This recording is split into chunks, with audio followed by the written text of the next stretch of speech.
to a 2-week newbie in town, what would you add to New York values according to you and to your red state relatives if you have a contrast to offer? 212-433-9692. They're coming in. Saturday Night Live had some fun with the New York values talking point. Did you hear Taran Killam as Ted Cruz? I think most people know exactly what New York values are. And frankly, they are not the rest of the country's values. Instead of celebrating Christmas, New Yorkers celebrate a pagan holiday called Festivus. In New York, people don't say hi to their neighbors. They say, "Hello, Newman." Sounds like you're describing the TV show Seinfeld. Is that what you mean by New York values? Believe me, if I could say liberal Jews, I would. And here is one more reaction to the knock on New York values that might be kind of surprising. You know, while many people have been defending the uniqueness of New York values, Governor Cuomo went at it by saying there actually is not much difference between New York values and values around the rest of the country. Listen. I don't believe this country is hostile to gays. I don't believe it's hostile to women. And the concept of this country is we accepted people from different religions, different countries, and we made one. E pluribus unum. Out of many, one. We invite all in, and we forge one country, one nation. This is the opposite. This is, I'm going to try to divide us one by one, and pro-choice women from anti-choice women, and straight people from gay people. And it's disturbing, and it doesn't work. Interesting take from the governor, right? Maybe you agree, maybe your red state relatives agree, but you tell me, as we kick off our New York Values series, what are a few words that represent New York values to you and to your red state friends or relatives? 212-433-WNYC. And Audrey in Queens, you're going to start us off. Hi, Audrey, you're on WNYC. Hi, Brian. It's so good to talk with you. I'm driving safely, hands-free. I'm calling because I am from Queens, New York. I'm on the way to my office. I practice law on Long Island. I am a part-time resident of South Carolina, Hilton Head. I'm a born and bred New Yorker. Came through New York City Public High School. I think the beliefs are exactly the same. My values are the same here in my business practices and my personal life as they are when I interact with folks in business and personal matters in South Carolina. My mother is from South Carolina. My father is originally from Mississippi. And we all believe in faith in God, faith in family and government in the United States. I believe in integrity, having high business practices, and I don't really know what Ted Cruz is talking about because everyone I've ever met or done business with or visited with in South Carolina, whether it was in Charleston or Columbia or Hilton Head, where I reside part-time, and as well as in Savannah, Georgia, have been gracious and kind, pleasant, not, moving against me as a woman or as a black woman. And so I think that's some made-up foolishness that he's using to bait folks to support him because he has less than a real agenda for the United States going forward. Nicely said. And you don't find that when people in South Carolina in your business or other dealings find out that you're from New York, that they go, "Oh, New York," you know. No, not now. I will admit, I've lived throughout the country. I've spent 9-10 years in Houston, Austin, Texas, and San Antonio, and Dallas. And I must admit, when I originally went to Houston back in the early 80s, when I was a very young person, just out of college, starting my career, there were managers at my company, which was a large company in Texas, who used to call me and other women who were from New York, the New York Minute. But aside from that, I have found over my lifetime of living in Texas, living in California, living here throughout New York State, being educated in New York, and now a part-time resident of South Carolina, I've found that more often than not, underneath the surface, folks are just folks. They have the same interests, the same fears, the same concerns, the same concern about America and about their communities. I think right now it's a difficult election period, and it's unfortunate that some of our neighbors who are from Jamaica, a state who will remain nameless for me, and some of the other candidates on the Republican side are baiting people based on fear and race and sexual orientation. And I hope that when we get to the general election, Republican versus Democrat, that people of goodwill, and I think that's the majority of us, will vote for a candidate who wants to unify and not divide. Audrey for president. I think half our listeners are gonna write you in now. Thanks. Brian, thank you. It's always wonderful to hear you in the morning. I listen to you every morning as I drive in. Thank you so much. Call us again. Peter in Manhattan, you're on WNYC. Hi, Peter. Hi. I'm from Manhattan, and my own values are, and a lot of my friends here in Manhattan are tolerance, acceptance, inclusiveness, compassion, and I feel these are different from friends that I have in Ohio and Florida, where I feel there's a lot of anxiety about differences, makes people uncomfortable when people are different, and I think this insecurity leads to a certain rigidity, and so it's comfortable then to have a lot of rules about what's okay and what's not okay, and that these get then put on others. Peter, thank you very much. Interesting contrast between what he hears from his friends in other places and his New York values. Glenn in Harlem, you're on WNYC. Hi, Glenn. Okay. Ooh, I think we have a terrible phone connection, but let's see if we can make it work. Go ahead. Okay, hi, how are you? Much better. Okay, good to talk to you again. I'm a resident, I'm born and raised in New York City. I have a lot of family throughout the South. As well as in my career, I've traveled and spent a lot of time in pretty much every big city in America.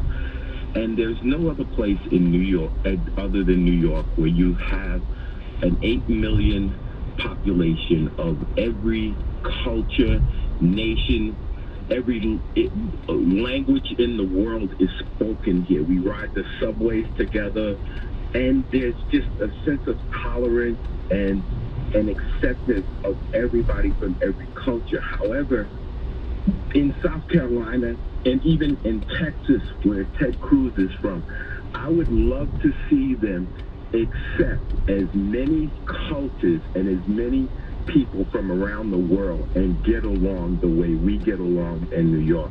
I would just love to see that.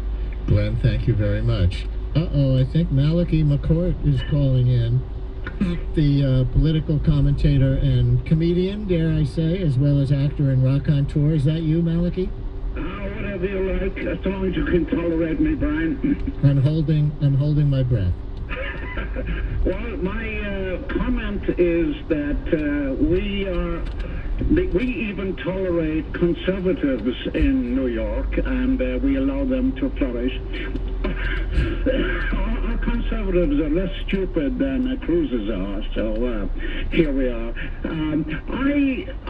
The thing about it is, I was born in Brooklyn, actually, as was my brother Frank, and we were taken to Ireland when we were quite young, and so there we were Americans, and here we are people always consider us Irish. So we decided that a long time ago that we are just simply New Yorkers. That is our nation, that is our belief, that is our conviction, our principles, because this city just represents the best, and we are entitled to be judged by the best of what we are. And this is an exuberant, energetic, wonderful place. I have no formal education, and yet I've had a marvelous, extraordinary life that I am delighted to be alive in this city. I'm 84 years old, Yes. and I'm going to keep going for a long time, because if I weren't in New York, I think I'd be dead. Malachi, hope you're not dead for a long time, and I hope you keep calling us. Thank you very much. And Gary in Nassau County, you're on WNYC. Hi, Gary. Hey, good morning. How are you guys? Okay. Listen, I think that New York conservatives, especially the politicians, people like Rudy Giuliani, Donald Trump, they get a little bit of a unfair shake for being New York conservatives.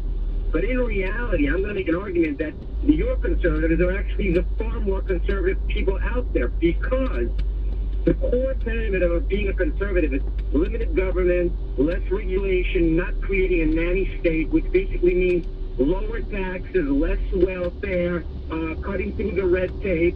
And yet, despite all that, people like Ted Cruz and other Southern conservatives, they want the lower taxes, the less regulation, but yet They want to take people's rights away as far as gay marriage, abortion, things of that nature, and have them follow a certain other mantra where their choice is taken away. Whereas New York conservatives, we're saying limited government means just that, limited government. Less taxes, not creating a nanny state, and if a person wants to have an abortion or whatever, it's really their choice. And that's accepting of the conservative principle. So I feel that our conservatives are actually the true conservatives. So I don't buy this New York values, not New York values argument. Gary, very interesting. The difference between New York conservative values and red state conservative values. And Gary's going to get the last word for now. Interesting takes to start off our New York Values series. Coming up later in the program, New York Values as seen on TV with TV critic James Poniewozik. And tomorrow, how the Dutch established New Amsterdam values when they ruled this town, and how that set up New York values that persist to this day. Brian Lehrer on WNYC. Stay with us.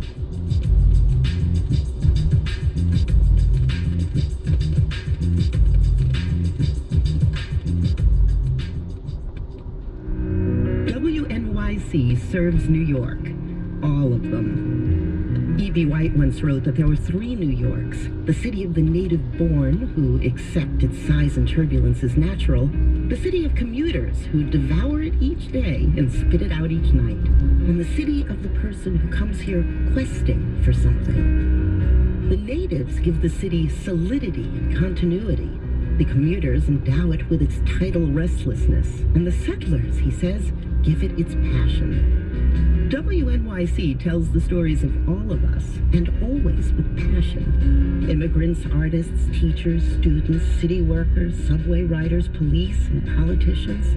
Face it, we need to know everybody else's business, not just because we're naturally curious, but because we're all connected. WNYC connects us. Support it, because that's what New Yorkers do. That's what New Yorkers do, rally round as members of the community, and in this case, members of the WNYC listening community. And if you do want to support us with a donation, you can do that right now on day one of our winter membership drive, day one of membership drives for 2016. 888-376-WNYC, 888-376-9692, or you can donate online at WNYC.org. And if you're not already a member of the listener member community of WNYC, and you get a lot out of this radio station week in and week out, we hope you will be not just a listener, but a member of our listener membership community. 888-376-WNYC, 888-376-9692, or donate online at WNYC.org. Happy to have WNYC's David First in the studio with me this morning. First among newscasters. Hi, David. Good morning. And I would argue that it would be a wonderful demonstration of New York values to help support WNYC during the membership campaign.